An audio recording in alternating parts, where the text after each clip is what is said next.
Hi hello ನಮಸ್ಕಾರ. ಭುವನಗಿರಿ ಭುವನೇಶ್ವರಿ ಚಾನಲ್ಗೆ ಆತ್ಮೀಯವಾದಂಥ ತಮ್ಮೆಲ್ಲರಿಗೂ ಸುಸ್ವಾಗತ. ಇವತ್ತು ಒಂದು ಸ್ಪೆಷಲ್ಲಾಗಿ ಮಾಡುವಂಥ ರವಾ ಫ್ರೈ, ಅದರಲ್ಲೂ ತಾರ್ಲೆ ಮೀನಿನ ರವಾ ಫ್ರೈ ನಾನು ನಿಮ್ಮ ಜೊತೆ ಶೇರ್ ಮಾಡ್ತಿದ್ದೀನಿ. ಒಂದು ಸೀಕ್ರೆಟ್ ಟಿಪ್ನ ಜೊತೆಗೆ ಈ ಟಿಪ್ನ ಸರಿಯಾಗಿ ನೀವು ಮಾಡಿಕೊಂಡ್ರೆ ತಾರ್ಲೆ ಮೀನು ಹೋಟ್ಲಲ್ಲೆಲ್ಲ ತಿಂದಿರ್ತೀರಲ್ವ, ಕ್ರಿಸ್ಪಿಯಾಗಿ ಆ ಥರ ಕ್ರಿಸ್ಪಿಯಾಗಿ ತುಂಬಾ ರುಚಿಯಾಗಿ ಬರುತ್ತೆ. ಯಾವ ಡೌಟ್ ಕೂಡ ಇರಲ್ಲ, ಅಷ್ಟು ರುಚಿಯಾಗುತ್ತೆ. ಹಾಗಾದರೆ ತಡ ಮಾಡದೆ ಈ ರೆಸಿಪಿನ ಸ್ಟಾರ್ಟ್ ಮಾಡೋಣ. ಅದಕ್ಕೂ ಮೊದಲು ಯಾರೆಲ್ಲ ಇದೇ ಫಸ್ಟ್ ಟೈಮ್ ನಮ್ಮ ಚಾನಲ್ನ ನೋಡ್ತಾ ಇದ್ದೀರಾ, ಪ್ಲೀಸ್ ಸಬ್ಸ್ಕ್ರೈಬ್ ಆಗಿ, ಹಾಗೆ ಪಕ್ಕದಲ್ಲಿರುವಂಥ ಬೆಲ್ಲೈಕನ್ನ ಕೂಡ ಒತ್ತಿ.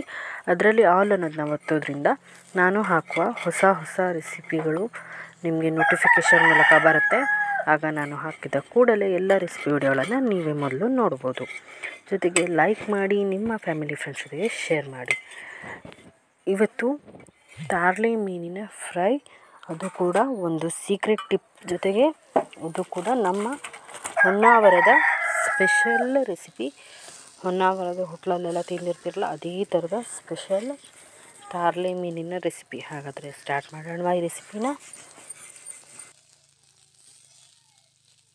ನಾನಿಲ್ಲಿ ಸುಮಾರು ಒಂದು ಅರ್ಧ kg ಅಷ್ಟು ತಾರ್ಲೆ ಮೀನನ್ನು ತೊಗೊಂಡಿದ್ದೀನಿ. ನೋಡಿ, ಈ ಥರ ಫ್ರೆಶ್ ಆಗಿರೋವಂಥ ತಾರ್ಲೆನ ತೊಗೋಬೇಕು. ಕಟ್ ಮಾಡಿ ಕ್ಲೀನ್ ಮಾಡಿ ಇಟ್ಕೊಂಡಿದ್ದೀನಿ. ಇದಕ್ಕೆ ರುಚಿಗೆ ತಕ್ಕಷ್ಟು ಉಪ್ಪನ್ನು ಕೂಡ ಹಾಕ್ಕೋತಾ ಇದ್ದೀನಿ. ರುಚಿಗೆ ತಕ್ಕಷ್ಟು ಉಪ್ಪನ್ನು ಹಾಕಿಬಿಟ್ಟು ಕ್ಲೀನ್ ಮಾಡಿದ ತಕ್ಷಣ ಮಿಕ್ಸ್ ಮಾಡಿಬಿಟ್ಟಿಡಿ. ಒಂದು ವೇಳೆ ಫಿಶ್ ಸಾಫ್ಟ್ ಆಗಿದ್ದರೂ ಕೂಡ ಈ ಥರ ಮಿಕ್ಸ್ ಮಾಡಿಡೋದ್ರಿಂದ ಫಿಶ್ಶು ಸ್ವಲ್ಪ ಗಟ್ಟಿಯಾಗುತ್ತೆ, ಜೊತೆಗೆ ಉಪ್ಪು ಕೂಡ ಚೆನ್ನಾಗಿ ಎಳ್ಕೊಳ್ಳುತ್ತೆ. ಈಗ ಒಂದು ಮಿಕ್ಸಿ ಜಾರ್ನ ತಗೊಳ್ಳಿ. ಮಿಕ್ಸಿ ಜಾರಿಗೆ ಖಾರದ ಪುಡಿ ಹಾಕೋತಾ ಇದ್ದೀನಿ, ಸುಮಾರು 1.5 ಸ್ಪೂನ್ ಆಗೋಷ್ಟು. ಹಾಗೆ ಒಂದು ಮೀಡಿಯಮ್ ಅರ್ಧ ನಿಂಬೆಹಣ್ಣಿನ ಗಾತ್ರದ ಹುಣಸೆ ಹಣ್ಣು, ಸ್ವಲ್ಪ ಅರಿಶಿಣದ ಪುಡಿ, ಹಾಗೆ 1 ಸ್ಪೂನ್ ಅಷ್ಟು ಕೊತ್ತಂಬರಿ. ಇದರ ಜೊತೆಗೆ ಒಂದು ಅರ್ಧ ಬೆಳ್ಳುಳ್ಳಿನ ಹಾಕ್ಕೊಂಡಿದ್ದೀನಿ, ಅಂದರೆ ಒಂದು 8ರಿಂದ 10. ಹಾಗೆ ಒಂದು ಅರ್ಧ ಇಂಚು ಶುಂಠಿ. ಇದನ್ನು ನೈಸಾಗಿ ರುಬ್ಕೊಂಬರೋಣ. ನೋಡಿ, ಈ ಥರ ನುಣ್ಣಗೆ ರುಬ್ಕೊಂಡಿದ್ದೀನಿ. ಈಗ ಇದನ್ನು ಏನು ತರಲೆ ಮೀನು ಇಟ್ಕೊಂಡಿದ್ವಲ್ಲ ಅದಕ್ಕೆ ನಾನು ಹಾಕೋತಾ ಇದ್ದೀನಿ. ಮಸಾಲೆ ಹಾಕಿದ ನಂತರ ಇದಕ್ಕೆ ಒಂದು ಸೀಕ್ರೆಟ್ ಟಿಪ್ ಹೇಳಿದ್ನಲ್ಲ ಫ್ರೆಂಡ್ಸ್, ಅದು ಇದೇನೆ. ಇದು ಬಂದುಬಿಟ್ಟು ಮೈದಾ ಹಿಟ್ಟು 1 ಸ್ಪೂನ್ ಆಗೋಷ್ಟು ತೊಗೊಂಡಿದ್ದೀನಿ. 1 ಸ್ಪೂನ್ ಅಷ್ಟು ಮೈದಾ ಹಿಟ್ಟನ್ನ ಹಾಕಿ ಚೆನ್ನಾಗಿ ಮಿಕ್ಸ್ ಮಾಡ್ಕೊಳ್ಳಿ. ಮೈದಾ ತಿನ್ನಲ್ಲ ಅನ್ನೋರು ಕಾರ್ನ್ಫ್ಲೋರ್ನ 1 ಸ್ಪೂನ್ ಹಾಕ್ಕೊಂಡ್ರೂ ನಡೆಯುತ್ತೆ. ಈ ಥರ ನೀವು ಚೆನ್ನಾಗಿ ಮಿಕ್ಸ್ ಮಾಡಿ ಇಟ್ಕೊಳ್ಳೋದ್ರಿಂದ ಫಿಶ್ಶು ಮಸಾಲೆ ಎಳ್ಕೊಳ್ಳುತ್ತೆ, ಜೊತೆಗೆ ನಾವು ಹಾಕೋ ಮೈದಾ ಫಿಶ್ಗೆ ಅದು ಅಂಟೋದಕ್ಕೆ ಹೆಲ್ಪ್ ಮಾಡುತ್ತೆ. ತುಂಬ ಚೆನ್ನಾಗಿ ಅಂಟ್ಕೊಂಡು ಕೂರುತ್ತೆ. ಜೊತೆಗೆ ಈಗ ಒಂದು 10 ನಿಮಿಷ ಬಿಟ್ಬಿಡೋಣ ಇದನ್ನ ಕಲಸಿ. ಇದು ರೆಸ್ಟ್ ಆಗೋ ಅಷ್ಟರಲ್ಲಿ ಒಂದು ದೋಸೆ ಪ್ಯಾನ್ನ ಬಿಸಿ ಮಾಡೋಕೆ ಇಟ್ಕೊಳ್ಳೋಣ. ನೋಡಿ, ನಾನು ಒಲೆ ಮೇಲೆ ದೋಸೆ ಪ್ಯಾನ್ನ ಇಟ್ಟಿದ್ದೀನಿ. ಅದಕ್ಕೆ ಎಣ್ಣೆ ಹಚ್ಕೋತಾ ಇದ್ದೀನಿ.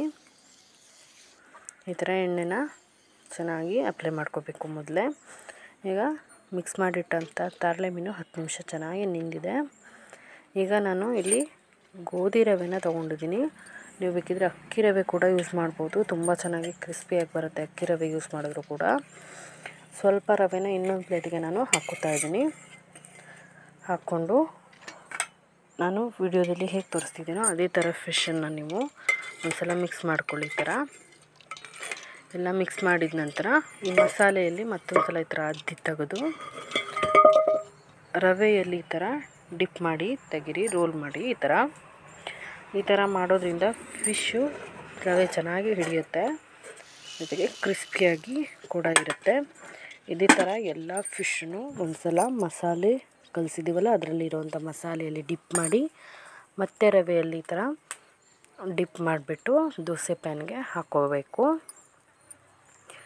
ನೆನಪಿರಲಿ ಫ್ರೆಂಡ್ಸ್, ಲೋ ಫ್ಲೇಮಲ್ಲಿ ಮಾಡ್ಕೋಬೇಕು ಇದನ್ನೆಲ್ಲ, ತುಂಬ ಹೈ ಫ್ಲೇಮಲ್ಲಿ ಮಾಡ್ಕೋಬಾರ್ದು. ಆದಷ್ಟು ಲೋ ಫ್ಲೇಮಲ್ಲಿ ಎಲ್ಲ ಹಾಕಿದ ನಂತರ ಎಣ್ಣೆಯನ್ನು ಈ ಥರ ಹಾಕ್ಕೊಬಿಡಿ. ಎಲ್ಲ ಫಿಶ್ ಮೇಲೆ ಎಣ್ಣೆನ ಹಾಕ್ಕೊಳ್ಳಿ. ಈಗ ಇದನ್ನು ಲೋ ಫ್ಲೇಮಲ್ಲಿ ಒಂದು 10 ನಿಮಿಷ ಸಣ್ಣ ಬೆಂಕಿಲಿ ಫ್ರೈ ಮಾಡ್ಕೊಳ್ಳಿ. ಈಗ ಇದು ಒಂದು ಸೈಡ್ ಫ್ರೈ ಆಗಿದೆ, ನಾನು ಇದನ್ನು ಟರ್ನ್ ಮಾಡ್ತಾಯಿದ್ದೀನಿ. ನೋಡಿ, ಈ ಥರ ಒಂದೊಂದಾಗಿ ಎಲ್ಲವನ್ನು ಟರ್ನ್ ಮಾಡ್ಕೊಳ್ಳೋಣ. ಲೋ ಫ್ಲೇಮಲ್ಲಿ ನೀವು ಮಾಡ್ಕೋಬೇಕು ಆದಷ್ಟು. ನಾನು ಒಲೆಯಲ್ಲಿ ಮಾಡ್ತಿರೋದ್ರಿಂದ ಸ್ವಲ್ಪ ಸಣ್ಣ ಬೆಂಕಿಲಿ ಮಾಡ್ತಾಯಿದ್ದೀನಿ. ಈ ಥರ ಎಲ್ಲವನ್ನು ಟರ್ನ್ ಮಾಡ್ಕೋಬೇಕು.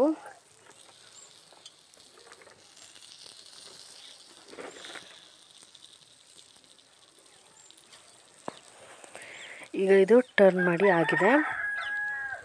ಈಗ ನೋಡಿ ಎಷ್ಟು ಕ್ರಿಸ್ಪಿಯಾಗಿ ಬಂದಿದ್ದಾವೆ ಅಂತ.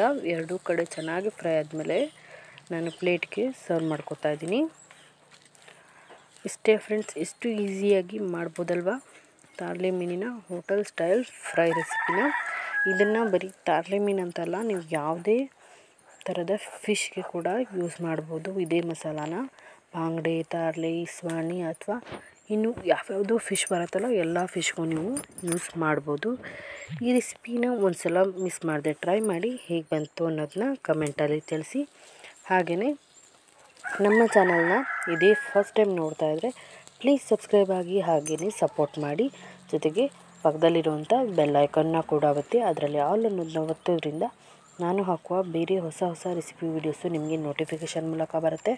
ಆಗ ನಾನು ಹಾಕಿದ ಎಲ್ಲ ರೆಸಿಪಿ ವೀಡಿಯೋಗಳನ್ನು ಹಾಕಿದ ಕೂಡಲೇ ನೀವು ನೋಡ್ಬೋದು.